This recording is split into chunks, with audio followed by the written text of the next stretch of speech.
সাল্লাল্লাহু আলাইহি ওয়াসাল্লাম ফরজ করেছেন।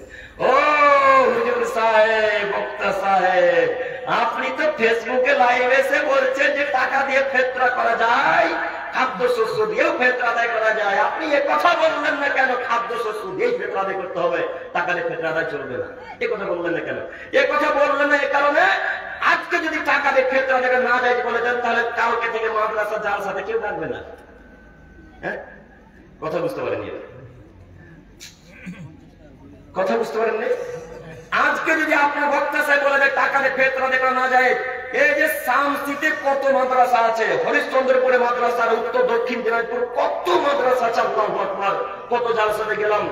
আজকে যদি আপনার হুজুর, আপনার বক্তা সাহেব, দামি বক্তা যদি বলে দেয় যে টাকা দিয়ে ফিতরা আদায় করা না যায়, তো ওই মাদ্রাসার কমিটির লোক পরের বছর আর থাকবে না। তাই বলছেন যে টাকা দিয়ে ফিতরা আদায় করা না যায়, কিন্তু তিনিও যেন টাকা দিয়ে ফিতরা আদায় করা না যায়। কথা বুঝেননি? আমরা তো এটাকে অস্বীকার করি না, আমরা তাকদীরকে বিশ্বাস করি, আমরা তাকদীরকে বিশ্বাস করি। আজকে যদি এই কমিটির বিরুদ্ধে লক্ষ কোটি কথা বলে যাই, আর তাকদীর যদি আল্লাহ রেখে দেয়, সামনে বসে আব্দুল করিম আবার আসবে, কোনো মায়ের বেটা ঠেকাতে পারবে? হ্যাঁ, কেউ পারবে না।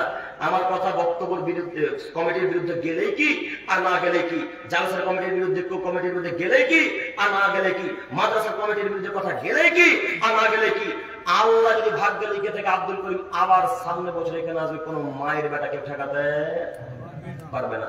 এই নীতিতে বক্তব্য রাখি। আপনি কেন ভয় করে বলছেন এইভাবেই কথা, যে আজকে যদি মাদ্রাসার বিরুদ্ধে কথা চলে যায় আর তো দাওয়াত দিবে না। তার নবীজি বলেছেন, তাতাবাল্লু মাকাদিরুল খালাইক ক্বাবলা ইয়াখলুকা সামাওয়াতি মিন খামসিনা ওয়াল আরদা ফিসানা। পৃথিবী সৃষ্টির 50,000 বছর পূর্বে মানুষের ভাগ্যকে লিপিবদ্ধ করা হয়েছে। পৃথিবী সৃষ্টির 50,000 বছর পূর্বে মানুষের ভাগ্যকে লিপিবদ্ধ করা হয়েছে। আবার যেদিন আমি আপনি আমার মায়ের পেটে 43 যেদিন ছিলাম, আবার একজন ফেরেশতা পাচ্ছে আল্লাহ তাআলা ভাগ্য লিপিবদ্ধ করেছেন।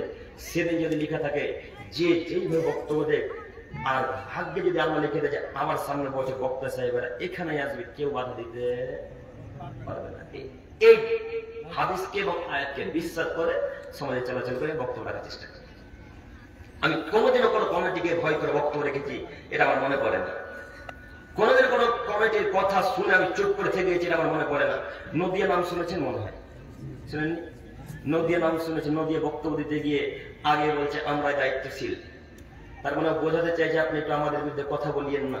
যারা যারা দায়িত্বশীল বলতে এসেছে তাদের কার মুখে দাঁড়িয়ে নেই, প্রত্যেকের প্যান্ট এখনো নিচে, প্রত্যেকের প্যান্ট এখনো নিচে। তো আমি এদের বিরুদ্ধে কথা বলবো, তাই লোকের বিরুদ্ধে কথা বলবো? এখন যারা জালসার হত্যা কথা তারা যদি ঠিক না হয় তো এই লোকগুলো কিভাবে ঠিক হবে? কথা বলতে পারি না।